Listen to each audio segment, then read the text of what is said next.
Hello there, you're watching All 24 News live from Algiers. Next are the headlines. Russian shells pummeled the southern Ukrainian city of Kherson on Saturday, killing at least 7 people and injuring 58 more.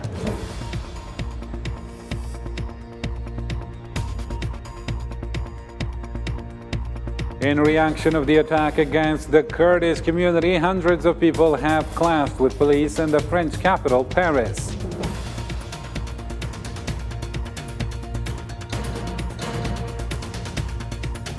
Also coming up, as China grapples with a wave of COVID mass infections, emergency wards in small cities and towns southwest of Beijing are becoming overwhelmed.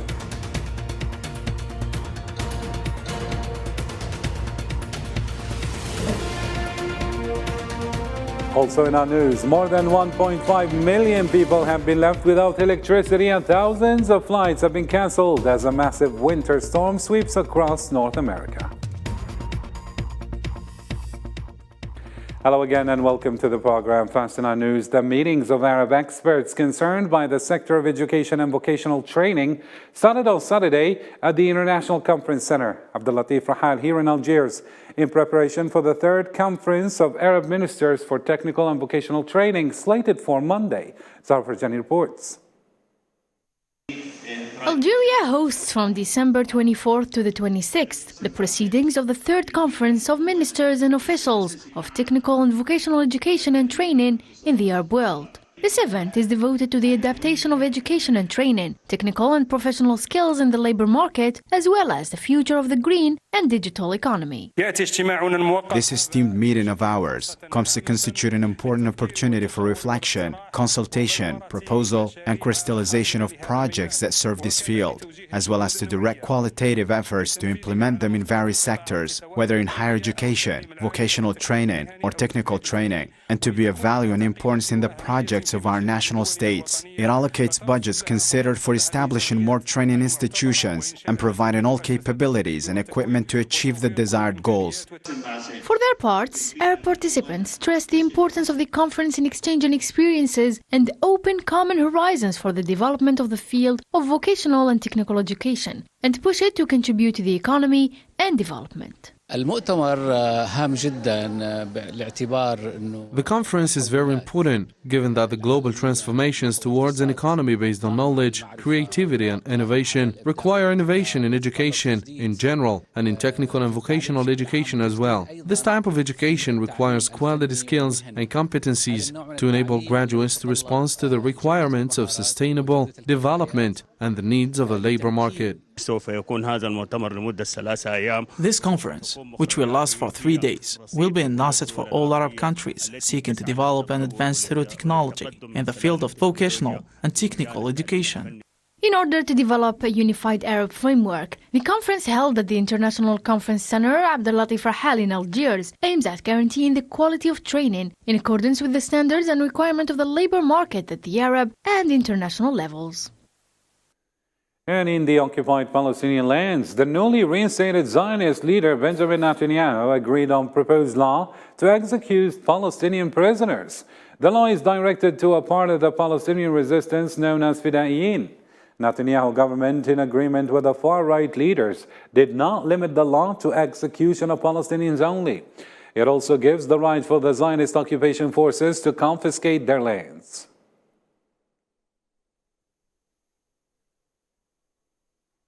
Tunisian President Kais Saied received the Minister of Justice Leila Jafal on Friday. Saied addressed a number of issues during the meeting, including the need for a just judiciary and accountability against all people who violate country's law, regardless of their position in the society.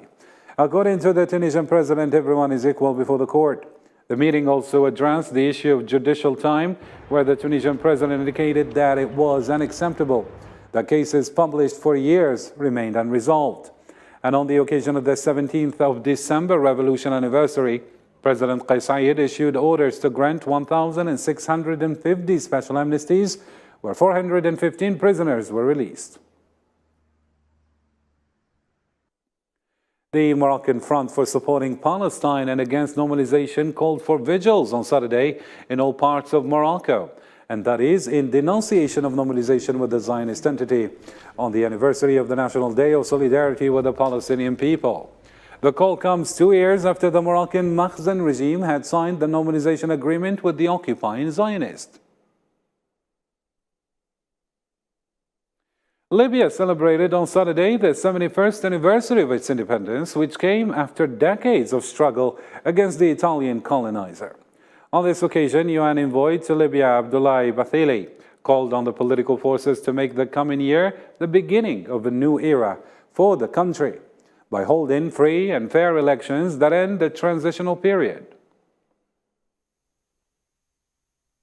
Libya has lost a year in its path toward lasting peace, sustained stability and prosperity, a year during which peace and reconciliation could have begun. I reiterate my call to Libyans from all walks of life to make sure 2023 marks the beginning of a new era for the country, including through the holding of free and fair elections. The patience of the Libyan people is running out. Libyan leaders must end the transitional period, bring the country to elections, and respect the people's right to determine their future.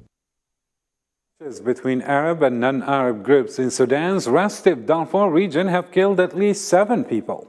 The violence erupted on Wednesday around 20 kilometers from the south of Darfur state capital, Niala, pitting Arab herders against farmers from Daju minority and other non-Arab ethnic groups.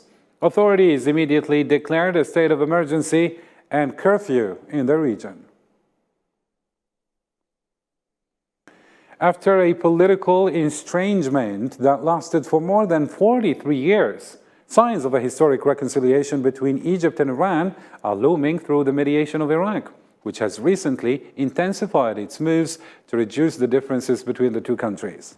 The Iranian Foreign Minister, Hossein Amir Abdullahian, expressed his country's welcome to the proposal of the Iraqi Prime Minister Mohammad Shia Soudani to start a fruitful dialogue with Egypt through Iraqi mediation that aims to improve relations between the two countries. During my meeting with him on the sidelines of the Baghdad conference in Jordan, the Iraqi Prime Minister expressed his desire to start Iranian-Egyptian talks on the security and political levels, leading to strengthening relations between Tehran and Cairo, and I welcome his idea. There are no direct negotiations with the Egyptian side to resume relations at the present time, but there are ongoing efforts to return the waters of relations between Tehran and Cairo to their normal course within the framework of cooperation between two Islamic states.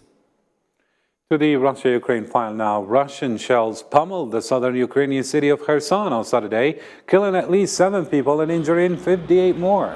The barrage came as Ukrainians were beginning Christmas festivities that for many Orthodox Christians will culminate in the traditional celebration on January 7th.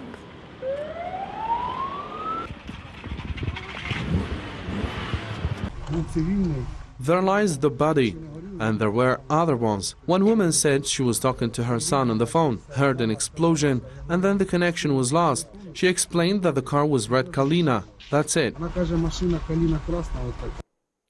Hundreds of people have clashed with police in the French capital, Paris, as they were gathered in the Republic Square in the city.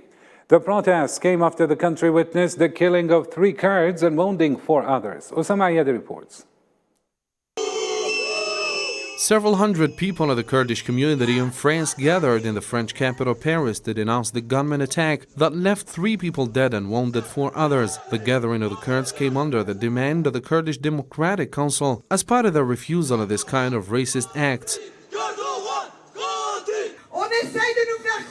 They're trying to make us believe that this is a racist murder, that these are murders committed by a mentally unstable man. Accepting such a thesis is out of question. The simple fact of attacking the Kurdish Democratic Center is a political act, a political assassination. Shortly after people gathered, police clashed with the protesters and fired tear gas in order to disperse the crowds gathered in the Republic Square, a traditional venue for demonstrations in the country. Several cars and tires were burned as a sign of anger for the protesters who carried posters of the 3 killed people. Kurdish organizations showed their wrath even more as the French government did not consider the act as a terrorist attack. The Kurdish community waved flags and listened to tributes to the victims. I asked all the police services in Paris, and elsewhere in the national territory to protect the places where the Kurdish community gathers, as well as Turkish diplomatic locations where police forces will be on guard. We want to avoid any difficulty or sequel in these special times of the end of the year.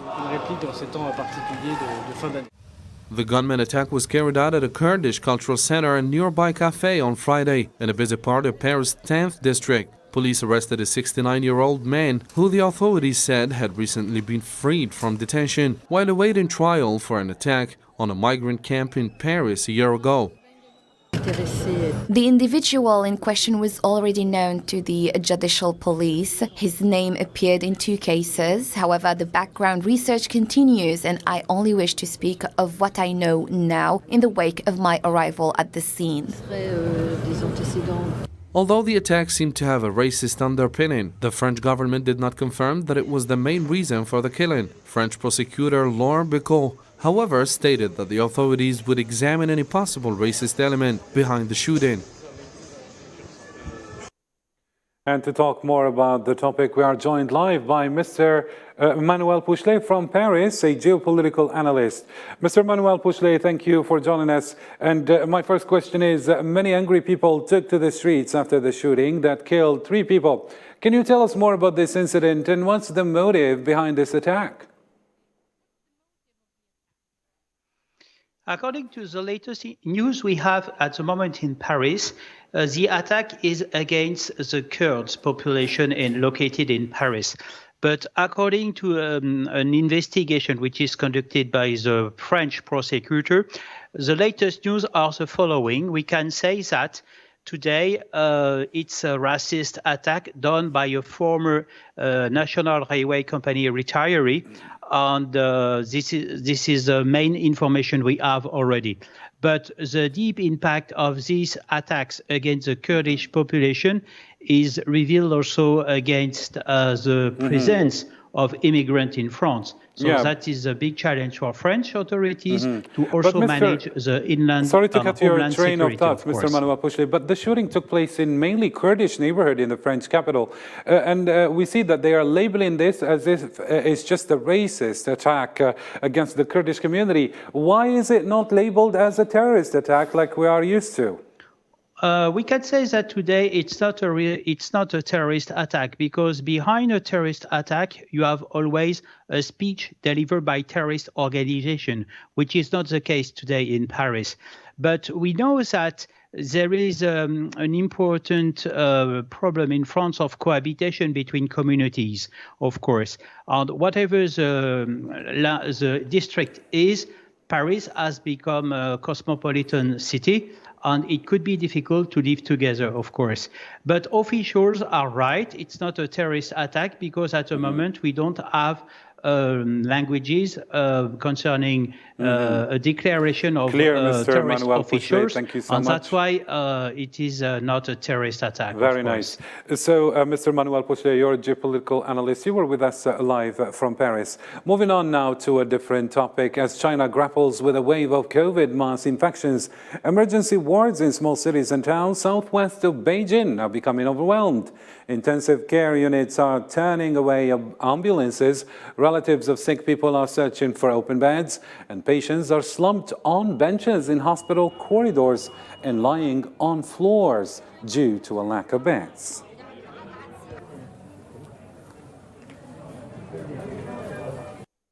The Chinese Ministry of Foreign Affairs expressed strong resentment and outright opposition regarding the U.S. Defense Authorization Act adopted by President Joe Biden.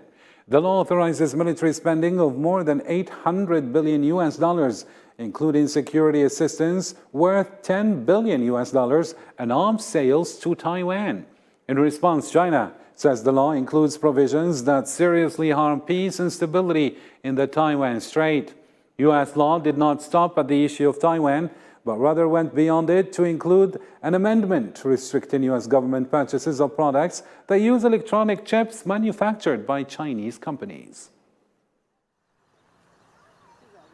The case ignores the fact to exaggerate a China threat. One only interferes in China's internal affairs and attacks and smears the Chinese Communist Party, which are serious political provocations to China. To a different topical news now. A massive storm swathed most of the United States and extended to Canada. The winter storm brought with it very low temperatures. More than 1.5 million people have been left without electricity, and thousands of flights have been cancelled so far. Islam Sid with more in this report. A vast storm swept through North American continent where nearly 250 million Americans and Canadians are under extreme weather alerts ahead of the holiday weekend. The winter storm is what forecasters call a bomb cyclone, linked to at least 19 deaths, cut power to more than 1.5 million people, and thousands of flights have been cancelled during one of the busiest travel periods of the year. Yo, it's not easy. I'm delayed here because of the crazy storm. Where I'm going, I just heard that it's been flooded, so it's not the right time for me to get in now, so it's not been an easy visit at all at this particular time. But I'm praying that everything will calm down. This storm extends more than 3,200 kilometers from Texas to Quebec. It even extended to the US-Mexico border. It brings with it blinding snow from the Northern Plains and Great Lakes region to the upper Mississippi Valley and western New York. It's a bone-chilling cold. It continues to be a problem. It compromises the safety of all individuals, particularly our vulnerable seniors. People are in their homes without heat in some places of our state. It's been a real challenge for us. So the conditions, the blinding snow, the zero visibility, absolute whiteouts, it may go down as one of the worst in history. The blizzard brought icy temperatures and heavy snow across many of the U.S. states. It has also caused flooding along parts of the East Coast. 60% of the U.S. population were under some form of winter weather warning. The National Weather Service says its warning map, quote, depicts one of the greatest extents of winter weather advisories ever, end quote. The phenomenon known as a bomb cyclone in the Midwest happens when air pressure dramatically lowers in a 24-hour period and intensifies storms. These storms don't happen all that often, but this one is substantially stronger than the most. And in a related topic, hundreds of migrants have gathered along the Mexican-American border in unusually chilly conditions as they wait for the U.S. Supreme Court to decide whether to lift the pandemic-era restrictions that prevent many from applying for asylum. The Biden administration has asked the court to lift the restrictions, but not before Christmas. Still, it is not clear when a final decision will come. Everybody's waiting here to see what opportunity they're going to have in order to be able to cross into the United States. Some of them have tried already to go into the United States once or twice to see if they would be able to make it. Some of them have even went in and given themselves up, but then they have been sent to other places in Mexico, Tijuana, Mexico City, Guanajuato, just different areas, but they once again get on the train or wherever they're at, they find a way to get back here again. To India now, members of India's main opposition Congress party and thousands of supporters walked into the capital on Saturday as part of a 5-month-long cross-country unity march, seeking to challenge what they say is a hate-filled version of the country under the Hindu national government. Joined by thousands of party workers and senior leaders, the march led by Rahul Gandhi, an opposition leader of the Congress party and descendant of the Gandhi family, entered New Delhi after passing through 8 states. The whole country is watching Rahul Gandhi. I have supported Indian National Congress all my life. Rahul Gandhi is fighting against hate. He wants to focus on spreading love. We are citizens of a country filled with love. 8 people were killed and many others got injured when a gas tanker exploded at a bridge in Johannesburg on Saturday. The blast destroyed 2 houses, several cars, and broke the roof of the emergency department at the Tambo Memorial Hospital as well. The truck caught fire as it stuck under the bridge.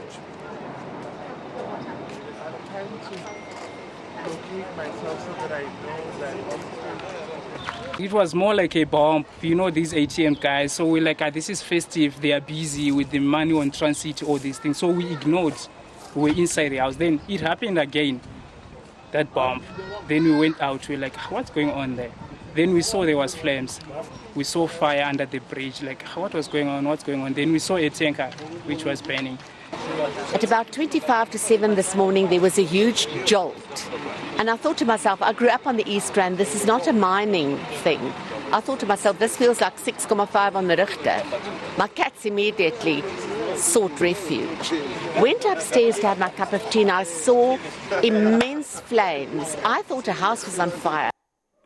Nearly 4 years after the crash of the Ethiopian Airlines flight ET302 that killed 157 people, state investigators on Friday released their final report into the crash. The Ethiopian Minister of Transport announced that Ethiopian investigators confirm in the final report that a failure in flight software is the cause of the crash of the Ethiopian Airlines Boeing 737 MAX in 2019. The airplane's left angle of attack, or AOA, sensor failed immediately after takeoff, sending faulty data to the flight control system. The erroneous data in turn triggered the Maneuvering Characteristics Augmentation System, or MCAS, which repeatedly pitched the nose of the airplane down to the point the pilots lost control. For other international news that are making headlines around the world, let's follow the news in brief by Sofian Kintori. A new wave of strike action is expected in the UK as nurses, ambulance drivers and rail workers get ready to walk off the job over pay. The PCS union, which represents striking government workers, including border force employees, warned on Friday that industrial action would intensify if the government persisted in refusing to bargain over pay. Sitiveni Rabuka was confirmed as Fiji's next prime minister on Saturday, more than 2 decades after the former military commander first held the office, in a term lasting nearly 7 years. Brazil's federal police bomb squad are carrying out an operation prompted by reports of a suspected explosive artifact found near the airport of Brasilia, the capital city, on Saturday. Heavy snowfall continued to blanket areas across northern, eastern and western Japan on Saturday.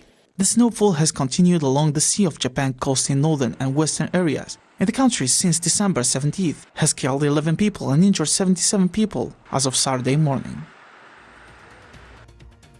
And with this, ladies and gentlemen, our program draws to a close. Thank you for keeping it here on All 24 News. For more, you can visit our social media platforms. Till next time, bye-bye.